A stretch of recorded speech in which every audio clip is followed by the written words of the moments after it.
should do it, hopefully.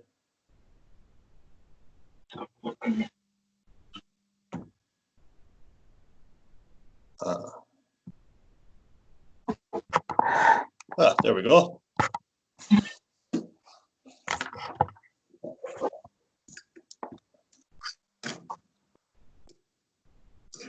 How are you finding the lockdown? All right, my man. Like I've kind of tried to say, just got to keep yourself busy and focus on things that you can do, and kind of accept when you've got your bad times as well, don't you? I think folks just feel they have to either be fully positive or doom and gloom. So, what were you? Pretty much the exact same. The last, I guess, when it all kicked off, I kind of went into, I wouldn't say panic mode, but action mode. And so I started cracking on with loads and loads of things that I've kind of stuck a pin in. And I guess, but more out of from a place of panic more than anything, So then the last couple of days, I've just kind of hit a lull, and I was just like really kind of demotivated and just like, oh God, But today now again, I just kind of feel back on it, but in a more balanced way, Yeah, I think sometimes that's where work helps you in it, because like when you've got work, that's your work time, and then outside's not your work time, and then here it's like, what time is what time kind of thing, and it's trying to make sure it bleeds into each other so easily, doesn't it? Yeah. So then I find that like these are quite good, and then I've got that challenge that I'm launching on Friday. I'm just kind of like you say, finding things that'll keep me active, but still give me time to kind of have time with the family and stuff as well. So it's just getting that balance, like you said. So. Yeah, of course, you have the wee one at home, so that's a big thing as well, isn't it? So it's we were kind of at first like loads of stuff to kind of entertain her, and now it's like, right, what do you want to do today? And it's kind of feeling like, you kind of lose your shit with them sometimes, and it's like, I can imagine, they don't understand as well, so it's kind of trying to get your time where you can kind of relax a bit and then try and enjoy their time as well. So yeah, we're getting it. So right, you want to crack on? It's just so uncharted, isn't it? It's just literally learning on the job. Yeah, as what it is, isn't it? Like change happens, evolve happens, and you either get a victim mentality or you kind of step up to the plate, and kind of noticing that with people I've been speaking to at the moment, like folk we work with and stuff like that. You're just kind of like, how are you getting on? And some folk are kind of embracing it, and others are just falling by the wayside, kind of thing. So yeah, I find the exact fun. It's funny that you mentioned that. I literally just wrote a post that I'll put up later on today, that there's kind of two people in the world right now, and that exact same distinction. Those who are kind of making the best of a bad situation, and those who are just fucking crumbling. Yeah, it's totally right. I mean, the Paul Mort stuff, I think, I've spoke to you before about him, and his thing he done the other day's seminar thing was quite good, because it was all about like trying to be neutral. So he's like, so many folk are trying to be full on positive, and he's like, that's not possible because it can fuck you up. But then you're a negative and fuck you up. He says you need to be neutral. You need to see there is some negatives to this, but there's some positives to it, and that's where you move forward. And I was like, yeah, that's true. Like you said earlier, there's going to be days where you hit lows and you're just like not feeling it, but use your tools to get you out of it and get back on it when you're ready. So yeah, absolutely. Yeah, it is, and it is a balance. And once the balance tip's kind of more so in the direction of productivity or something positive, then I think you're okay. Yeah, that's it. Get your energy in the right direction. So yeah, for sure. Cool, man. Is your camera on? No. It should be. Oh, isn't it? Still looking at your picture. There you are. There. Fuck, sorry. After all I was a bit like, right, okay, where are we going? Good to see you, man. Yeah, likewise. How long have you been doing the podcast for? I've done 5, and I've done 1 a week kind of thing. So I just like, you know yourself, when you're at work, you just have conversations with folk all the time, and you're like, you know, folk. It's kind of easier just to have these conversations, I think, than sometimes to try and write a post and get engagement that way. Yeah. So I just thought, you know what, I've worked with so many trainers, so many folk in the industry that have a lot to say. So I just thought, you know, I could do about 30 podcasts with the amount of people I've worked with. So, you know, obviously Mike, I've done one with Mike, done one with Dave Steele that I work with. Girl Abby was my last one. That was mental health. That seemed to go down really well.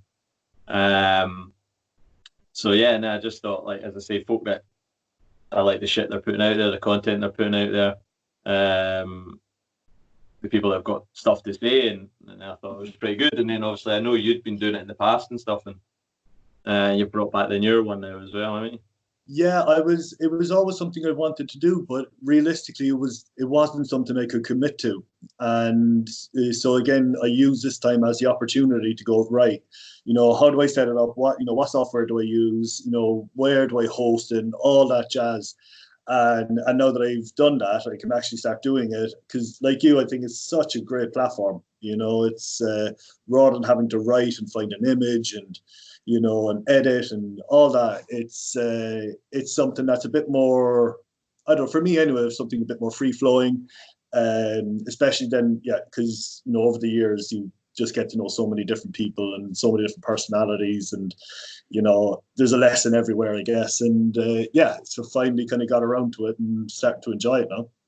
nah, it's good. Yeah, like, I mean, it was that kind of first time you do it feels really awkward and stuff, but you just have to do it, and you forget that, like, all these folk that are really good at it start from somewhere kind of thing. You always just think, oh, they're just so confident and stuff. But no, I like it. I mean, I listen to podcasts walking now, I listen to podcasts in the car. So it's just like, it's so much easier than trying to find something on social media that's going to be eye-catching enough to get engagement. So yeah, I'm just saying I consume a lot of them as well, and just like you said, just think they're a great platform. So now that I've actually can get around to doing them and do them consistently, then happy days. yeah, good man. Right, I was going to do a kind of intro and start it that way, but I think actually the first 8 minutes have been pretty good information. So I might just do an intro myself into it, and then we'll just start. I'll get the guy to edit. I get somebody else to edit, because that's not my strong point. So obviously we chat for the first 8 minutes. You might as well tell everybody who you are. So go for it. So yeah, thanks for having me on, by the way. My name is OMahony.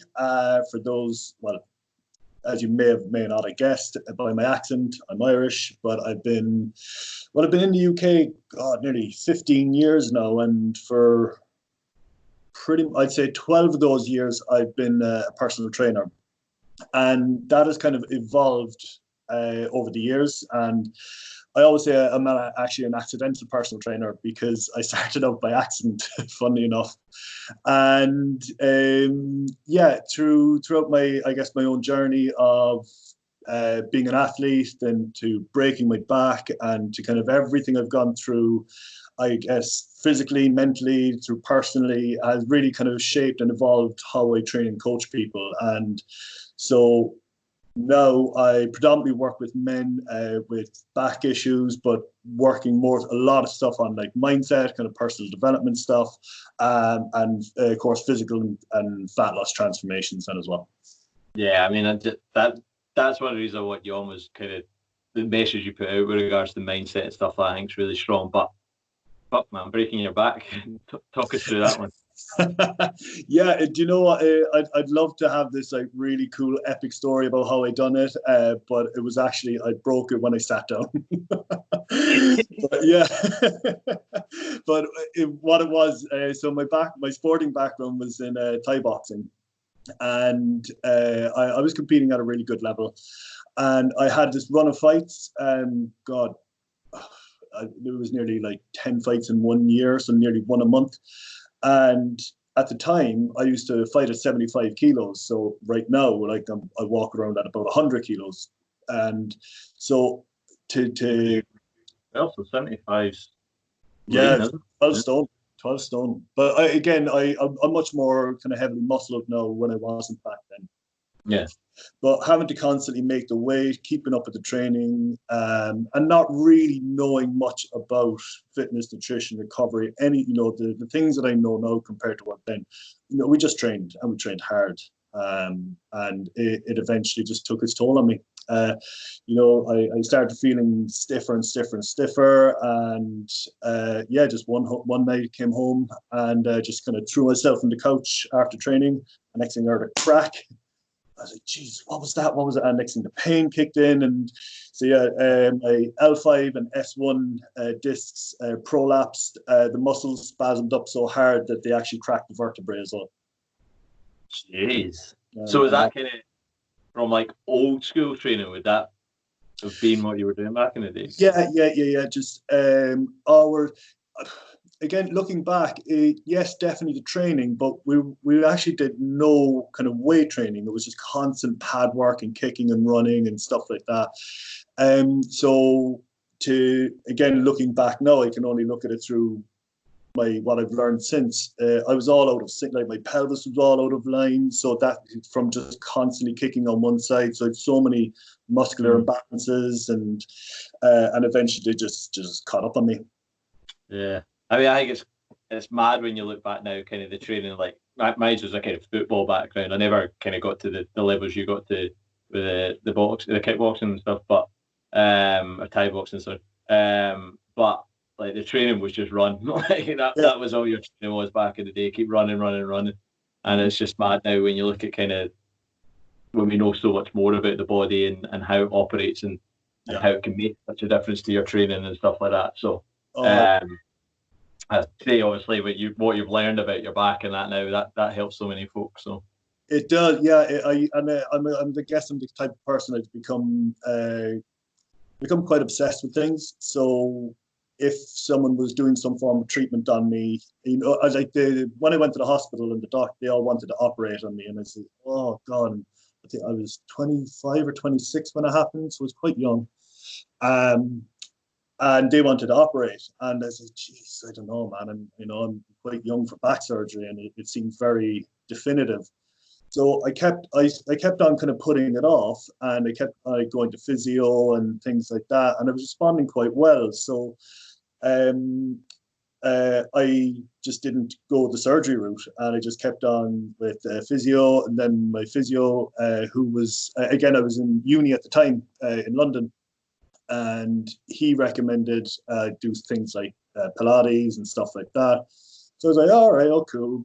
So again, I started learning more and more about that. And, my degree was in sports science anyway, so it kind of made sense. And it was quite, I guess, helpful in a way that I had all these amazing lecturers and resources around me to, just surround myself with and learn as much as possible about the back, the musculature, and the movements and all these things. So it kind of fitted in quite nicely at the time. Yeah, definitely. So like I was saying earlier, one of the kind of main reasons I wanted you on was I like the material that you're putting out there. Gets folks thinking and stuff like that. And the one that kind of really shot out to me and thought, yeah, I need to get this guy speaking on today was your one about leadership and being a leader at this time and stuff like that. So that's what I want the big kind of topic to be of this podcast today. So what does it mean for you to be a leader in general? And then we can kind of look more at this time as well. So. It's funny that my definition or my mental image of a leader has kind of changed and evolved over the years as well. I guess the very first thing what now it means to be is a leader of yourself.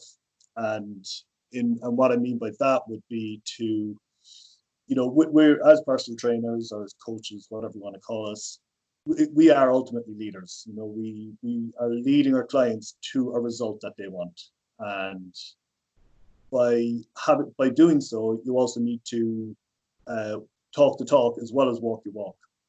So your actions and your actions objectively and subjectively has to be in alignment for people to truly believe in you as a person and therefore follow your lead. To be a leader of self and what type of person you want to be and how you want to influence those around you is the very, very first step in that.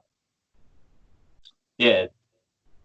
And just kind of kicking on from your from that post you mentioned, it was like, you know, we're in a time now where it's, you know, things are pretty mad with this COVID-19 situation, and, you know, people were, you know, being, I guess, quite nasty in terms of supermarkets and, you know, hoarding stuff and all that jazz. Well, thankfully that seemed to have passed. But again, if I wanted to influence those around me, and again, through social media and through my actions within my community here, by doing something positive. So I just simply wrote my number on a piece of paper and put it in every flat in my tenement building, saying, because there's a lot of elderly people around where I live, if they need something dropped off, if they need something picked up, if there's anything I can do for them, then brilliant. But again, that's me showing leadership by being the thing I wanting to do. Yeah, your actions were matching. Exactly. Yeah. I think for me, I think when you say who in your eyes is a leader, you automatically think of people in leadership positions, and then sometimes we get disillusioned with, because they're in a leadership position, they're a leader, whereas it's not. It's their actions that get them to that leadership position in the first place. Exactly. And I think that's where folk are at the moment, is they're looking for somebody on this pedestal when they really need to look internally and go, who am I a leader to? And for me, it was, well, my family first and foremost was stepping up and being a leader for them. Then it's leadership for your clients and stuff like that, because they're listening to you and they're influenced by you. And if they're influencing somebody, then you are a leader, no matter what level that is. So absolutely. And that's the thing, where we are all leaders, just on different scales. Like, you know, compared to, say, Boris Johnson, yeah, we know we don't have as much responsibility as him. However, we are, just by being, we are influencing others around us. Again, like you said, you know, you have your family at home, so those would be the people you will lead first and foremost, and then everyone kind of out with that greater realm, I guess. And it's a choice, you know, because either way you're going to influence them, whether it's positively or negatively. You know, it doesn't mean getting up at 6 in the morning going rah rah rah. You know, you don't need a big, you know, gladiator type speech, but just by being the constant, being consistent, being the thing that you want them to see and be, then to me that's leadership. Yeah, and I actually think I wrote an email about this morning to my clients and stuff like that, and it was, my biggest thing was my daughter, because children, they're very much do as they see, not as you say. So you tell kids, you don't do that, don't do that. But if your actions don't back that up, they don't give a shit what you're saying, basically. And I was finding that, like, she's been getting quite, I've been getting quite snappy with her recently, and I think that's kind of from the situation. But her responses, she was just basically mirroring my responses to her. Right. And it was like a hit in the face, and I was like, shit, right, you're not being a leader here at this moment in time to your daughter. I might be kind of being a leader to my clients, because that's giving me some focus. But with my family, I was kind of taking out a wee bit on her. And I thought that this isn't what I want to be, because ultimately my happiest thing is when I see my daughter happy. So then I'm kind of totally contradicting it by making her mad and getting her further away from being happy, which then gets me further away from being happy. So that was definitely an eye-opener for me about being a leader and stuff like that. So why do you think it's so important at this time to be a leader for yourself and those around you? Well, quite simple. Well, we're all, we're in such uncertain times right now. You know, certainly, you know, our generation, we've never experienced anything like this. Maybe the older generation, through kind of war times and stuff like that, have experienced something similar. But yeah, it's a time that's so uncharted. So we've no blueprint. You know, obviously we've been given government guidelines and all that, but we've no blueprint in terms of how to act, in how to be, and again, to me, leadership is, it's always an opportunity. It's always a choice. And again, if we have to use this as an opportunity, well, we do, because we're in this situation, I choose to do something good with it. I choose to try and influence those who might see me in a positive way. Another example, and again, these are all really small examples, but they do make a difference. Obviously, I'm 6'2" for those who have never seen me, so I'm quite tall. And quite often when I go to the supermarket, I'll often get like older people, usually older people, asking me to reach up and grab things on the higher shelves because they just can't reach them. So when a couple of weeks ago, when we were allowed in supermarkets kind of willy-nilly, I spent another hour or so just wandering around asking little old ladies, usually little old ladies, do they need me to grab anything from higher up the shelves? But just because they wouldn't be able to, and things were getting pretty scarce. And again, I've influenced other people because two people that same day came up to me and said, "Oh, I saw what you were doing earlier on. I thought that was amazing." So again, I chose this opportunity to do some good and to hopefully inspire other people through my positive action. Yeah, no, that's awesome. Obviously, the security guard would have chased you out after for chatting up old ladies. They were loving it. But no, it's like you said, like you could very easily just sit there and go, well, I've got my stuff, that's all I need. But exactly. It's definitely that kind of growth mindset, and not the fixed mindset of we're all in this together. And if you can just do that little bit of help for somebody, that can make a world of difference to that person's day and stuff like that. Yeah, absolutely. And I'm a 36-year-old healthy male. And an older person, maybe say 60, 70, 80 plus, who might have health conditions, then they're in a much more vulnerable position than I am. So, whatever comes around the corner, I'm going to be much more physically equipped than they are. So it makes sense to, put them, make sure they're okay, or just put them before you. To me, it just made perfect sense. Like I said, and I hopefully I have influenced more people than I thought. But it's a good thing. It's a good thing. Yeah, I mean, imagine everyone had that mindset right now. Mm-hmm. You know what I mean? We would be in a much better situation than we are, probably, because if everyone stayed in when we were supposed to stay in, then who knows where we would have been. It would have been like thinking of other people and just doing your part and understanding what you could control. Again, I heard something quite interesting about that the other day, and it was like, by understanding what you can control, you're putting the power in your own hands. You're not putting it in somebody else's. When you're focusing on things that you can't control, like COVID-19, you can't control that. You're putting the power somewhere else away from you. So it's focusing back on what you can control. Absolutely. Power. And then once you get that power, you don't know who you can affect. You don't know who you can influence because it could be massive. So.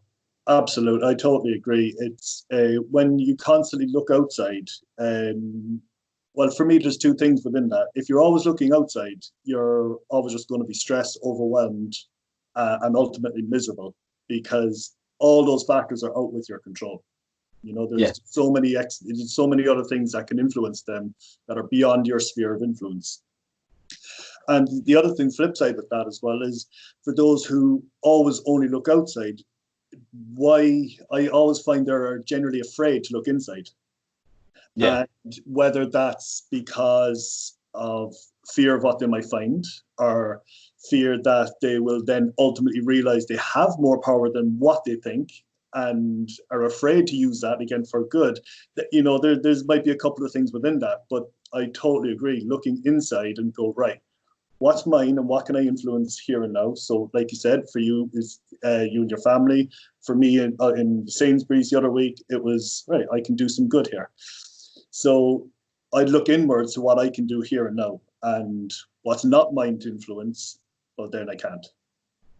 Yeah, and you immediately see it by, like you say, by your actions, but also by your language and stuff like that as well. And it is, when you're looking external, there's a blame. There's a blame everywhere but yourself, kind of thing. As the government aren't doing this or they aren't doing that, and it's like, well, let's focus on what you can control. What are you doing this time? What can you influence? And as I say, when I'm kind of chatting with folk, you can immediately tell who's kind of in that growth mindset right now and who's in that fixed mindset of, my work's all dried up, or X, Y, and Z, and it's like, right, well, what are you doing, or what can you do right now to better your situation and stuff like that, or who are you speaking to? And there's some folk, they are a wee bit lost, but they're scared to ask for a leader as well, or ask for help. And I think that can be quite a big thing for leadership, is when you ask for help yourself, because I know you probably work with a lot of folk, because am I right in saying you were in America when this all kicked off? I was actually, yeah, I nearly got stranded there, funnily enough. Yeah, it's funny how this all came around. I was in America on a course, and it was the men's leadership seminar, funnily enough. So that was my question. And we were kept. It was on a ranch north of 2 hours north of San Francisco. So we were quite out remote, and we had our phones up. Like, the course was 12 days, and for the majority of that, we had our phones turned off. It was quite an intensive experience. But the guys who were running the course in the seminar were keeping us up to date, and they were keeping it, as best as they could. And so, it was fine. But ultimately, we were quite isolated. We were very safe, but we were in our own little bubble. And after the course, when we got back to San Francisco, we turned our phones back on. Like, oh my God. Right.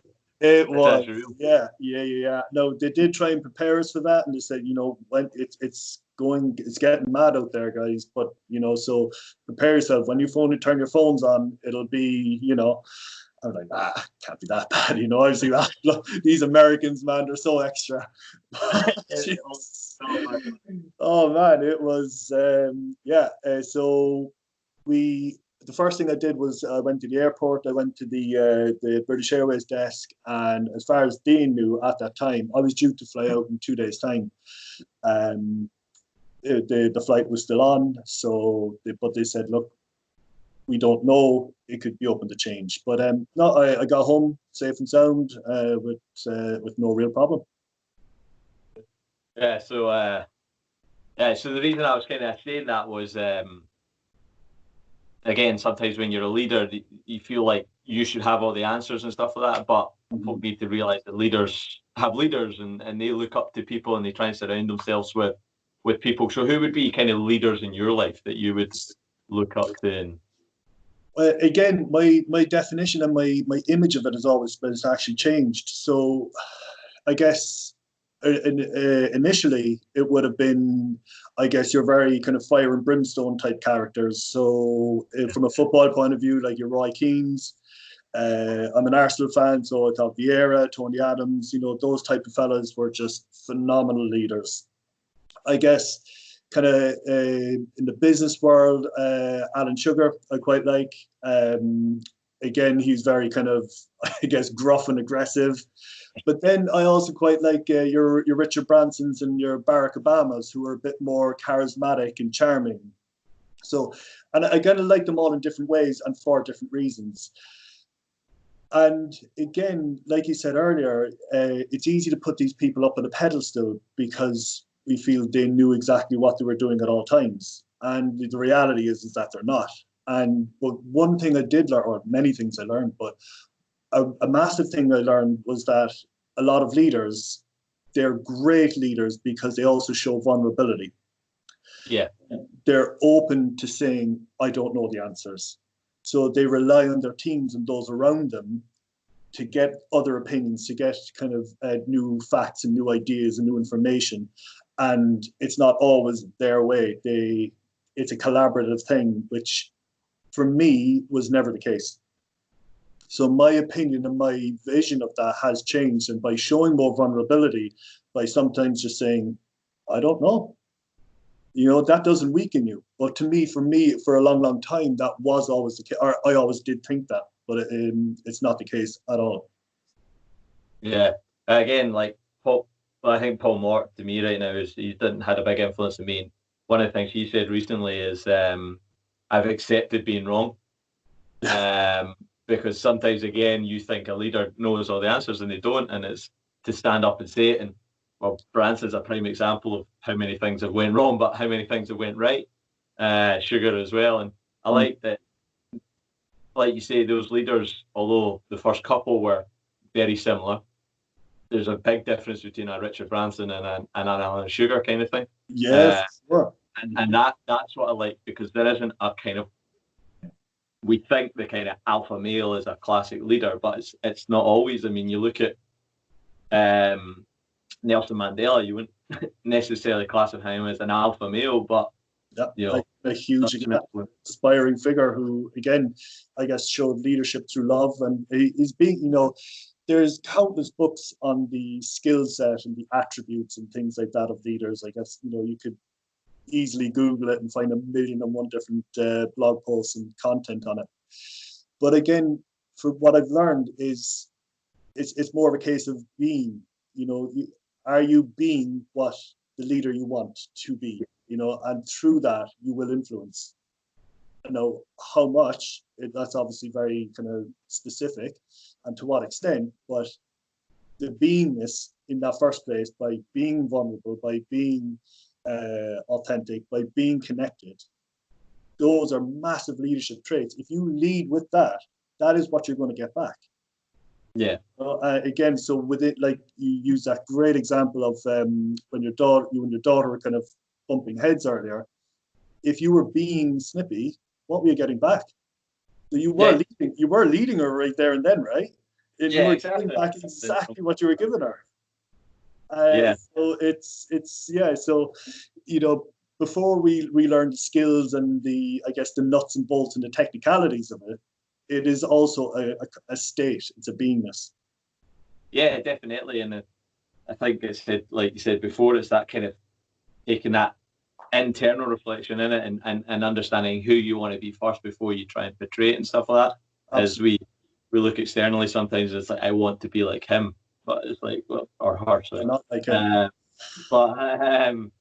But like you say, until you actually look inside, then that's the true image. Because it's something I learned, and I think I've learned, I'm getting better, I'm still not there, but through the years, is I would deliver it, and I've got a good example, is I would deliver a message, and I would deliver the exact same message as my boss, but my message never got across, but his did. And I remember one time it was actually a kind of disciplinary hearing, and I was leading the meeting, and I was delivering this message, and the person getting it back was not understanding it. Yeah. And then my boss came in and he said it, and the other guy went, "Oh, I get it," and that was it. And we came at the meeting, and I was like, "That's what I said to him." Yeah. And my boss was like, "Yeah, but it's like how you were saying it and the message." So it's like you say, it's not just what you're saying; it's action, body language, your tone, all these kind of things will have a massive impact on. Oh, huge. And that's, again, just from like some of those characters that I mentioned, all hugely successful in their fields and phenomenal leaderships in their own, are leaders in their own way, but all so different. So it's quite obvious there's more than one way to be a leader. You don't have to be as charismatic and charming as your Barack Obamas. You don't have to be as, loud and aggressive like your Alex Ferguson's. There's, there's just so many different ways, and whatever feels right best to you, that's going to be the way for you. Yeah, definitely. So it's like you said, you're now an influencer. You mainly work with kind of loads and loads of different men. So, what do you think the reasons are that they want, or they want to work with you? Why do they come to you? Like, what's the main kind of things you see from men coming to you? It's very, very interesting, actually. The difference between men and women, and how they communicate, and to what level they're willing to. So when I predominantly started working with men not long after I separated and divorced my wife. And what I wanted to do was deliver my clients a lot of the things and share a lot of the things that I've went through in terms of my personal growth, in terms of, really digging in and looking inwards. Because as a man, I know what it's like to go through a divorce and a separation, but I don't know what that's like from the female's point of view. Yeah. So and when I started talking about that, predominantly through like private groups and emails and stuff, I don't like to kind of share that more so in the public forum for just numerous reasons. A lot of these guys, it started resonating with a lot of these guys, but never would they have reached out and said these things to me in the first place. It was only, again, I kind of led that conversation and started, I guess, sharing my experiences and my vulnerabilities and my ups and downs, highs and lows. Did that start coming back to me, because they're like, oh, right, fuck, we just thought you were this, big personal trainer guy and you had the perfect life. Well, no, and the more I started being real and honest and, I guess, authentic, and just, like I said, I was exhibiting leadership there and then, but I didn't actually realize I was just being me and just kind of sharing some things that I thought might resonate with these guys. It just started growing and growing and growing. And then some of the things they were sharing were just brilliant then as well. Brilliant in terms of, that they were finally kind of opening up and sharing it. Whereas I guess with women, they will lead with their hearts and their emotions way quicker than men will. We lead with our heads first. So, they tend to communicate way more quickly and way more openly than men. So the big difference I've learned is that with men, you have to lead first. And they will follow, but they need to kind of we need to see proof first, I guess. Yeah. No, I think definitely. I think women are so much better at it. They like, my wife's really strong. She's a really strong person. And then, I hear the conversation she has with her mates, and I'm like, you tell your mates that? And she's like, yeah, we talk about, like, I know, right? We talk about everything. And she's like, what's happening in the lads chat? And you look through it, and it's just football or slagging each other, and there's nothing like anything of like substance really. And there's a time and place for like having a bit of banter, but there is a time and place for you, like you say, to open up to each other and be stronger. And definitely women are better at it, of just being honest about how they're feeling and stuff like that. And guys in the right environment will do it. But it took me a long time. I mean, I've spoken to somebody before about kind of depression and stuff like that, and I think I just put up a front for so long about it that, like, to sound really like full on or anything, but I just felt like almost dead inside. I felt like hardly any emotion and stuff like that, just for so long that I felt like I couldn't show emotion. Yeah. That once I opened up the door, it was like a floodgate and stuff like that. And then, like you say, there's so many guys that do feel like that, but don't know where to turn to for support. And when you can create that environment where they see that it doesn't, you don't have it all sussed out, but you're working on making every day better than the day before, then they go, fuck. So I'm not the only one that feels like this. So yeah, I think that's a massive thing that you are doing with guys, and I think that's why it's working. Thank you. I totally agree. It's ultimately we're all flawed in some way, to a lesser or greater extent, or at least we think we are. We all have some form of limiting story within us to think we're not good enough, we're not big enough, we're not fast enough, we're not good looking enough, we're not rich enough. Whatever it is, we all have something telling us something at some time. Yeah. And so it's hard for us to, I guess, really resonate and connect with someone who we see as, who has made it, or as, or what we deem as perfect. Yeah. But we love our flawed characters. So from using in terms of boxing, like Tyson Fury, like right now, the whole UK and possibly the world loves him because because he's been so open about his mental health issues, his suicide attempts, and then turned his life around to come back and, unbelievable story. It's something out of Rocky, right? But we love that because he's been through the fire, and so he gives people hope. He's not been always perfect, and we And love. nobody, no, he wasn't really that well liked before he came out. Was open about that. Nobody was like, this guy just all mouth and he's just, triple, blah blah blah blah blah. And like you say, now he's probably one of the most liked boxers out there. Oh, from And he showed his vulnerabilities, came back from it. I listened to, there was an influential speech by him and stuff like that, and it was really inspiring when he was talking about like where he was and how he went out for a run, and he used to run like 10 kilometers a day, and then he couldn't run about 100 yards because his stomach was so heavy, and but he just kept at it, and he got better and he got better, and you were like, yeah, fuck, fair play to him. And like you say that, well, even like your reality TV shows is, we love the people that have overcome something. You know what I mean? The ones that come on and have amazing talent, if they don't have a background, nobody really gives a shit. No, not at all. Yeah. Absolutely. And that's why, again, and it was interesting in that when I started kind of sharing these things and this type of stuff with other lads, and again, this was my limiting story, was that like, Jesus, am I being self-indulgent here? I was like, am I actually helping anyone by my sob story, And so I was starting to question that, but more and more would I get comments or messages back and so on and so forth, that really, say, oh God, what you were talking about the other day, absolutely loved it. I say, actually, no, do you know what? I'm on the right track here. But again, there's that kind of period of time where you get nothing back.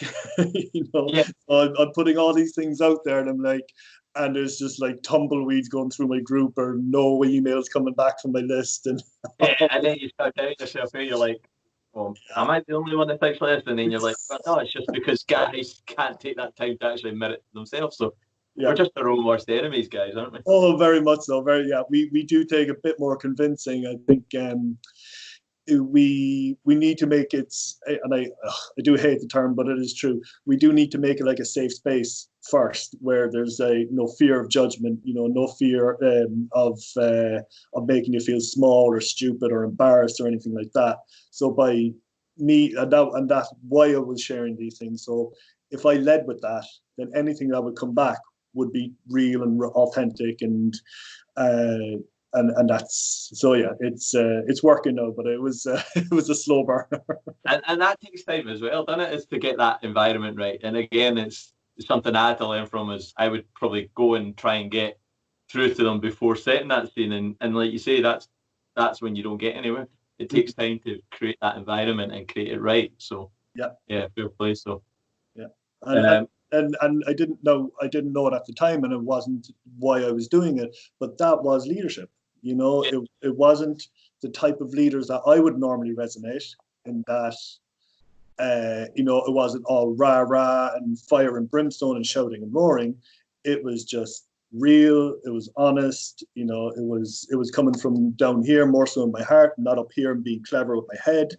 And it's just started. And again, that was leading. Yeah, it's massive. So we're nearly like 45 minutes. We've been doing well, actually. Yeah, we are too. Yeah, see. So what we'll do is we'll kind of have a wee wrap up here. So what would be your kind of 3 bits of advice for people right now if they're wanting to be a leader at this moment in time? What can they focus on? Well, the first thing is that recognize that you're always influencing people, whether that's good or bad. So always know that you are having an impact on the people around you.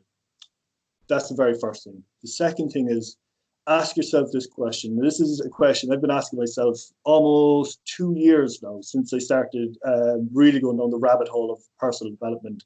And it always brings me back to center. And it's to ask yourself, how are you being? Not how you're feeling, but how are you being? So again, that great example you used earlier, Steve, in that when you were being snappy with your little girl, you were getting that back. So whoever you're being in that moment, that is other people's experience of you. And that is how you're influencing them, whether that's good or bad. So if you're being positive and proactive and helpful and all these other great things, brilliant. if you're being low, depressive, argumentative, lazy, well, that's people's experience of you too. Both are real, both are true, but it can change from moment to moment. So ask yourself, and really ask yourself, just check in with yourself. How am I being? Like before we went live, I was, just kind of gave myself 10 minutes, and I was like, so I checked in with myself. I was like, oh, I'm excited. I was like, a bit anxious. I don't want to make a mistake and mess things up. So how was I being? I'm like, okay, just calm down, relax. It's going to be fine. And I just talked myself through that. And I guess and so it's such a great question. That could be an episode in itself. It's such a powerful question. I love it. But the third thing would be to know that you're more influential than you think. You are more it takes more than one thing to influence a person, and it's not an order or a directive or anything like that. But just by being consistent and being constant with it, that will influence people. Whatever it is. So in my case was, I said, right, I'm going to reach out to these men. I'm going to be open and honest. I'm going to create a space where, we can talk about deep and heavy things. But I had to influence them in a positive manner by being how I wanted them to be with me. But it didn't take one email, it didn't take one post, it didn't take one video. It took a long, long time and a lot of writing and a lot of soul searching. But now that is working, and that is creating, or now I'm influencing more and more people through that manner. So yeah, those would be my three things to.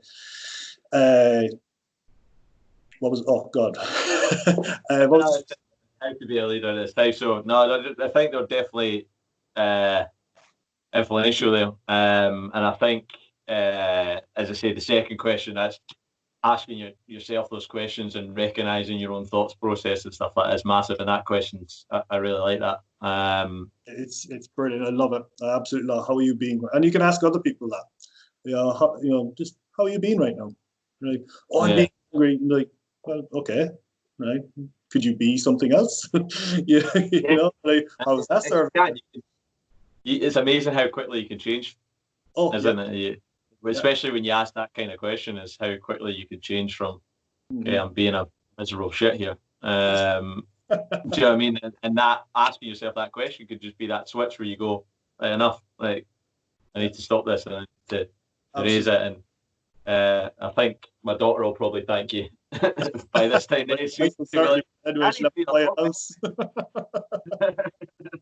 Right, so we'll just wrap up with how can people find out more about you? Yeah, I'm on Instagram, a lot more than I care to admit at the moment. But my handle is Alan, or @Alan_OMahony.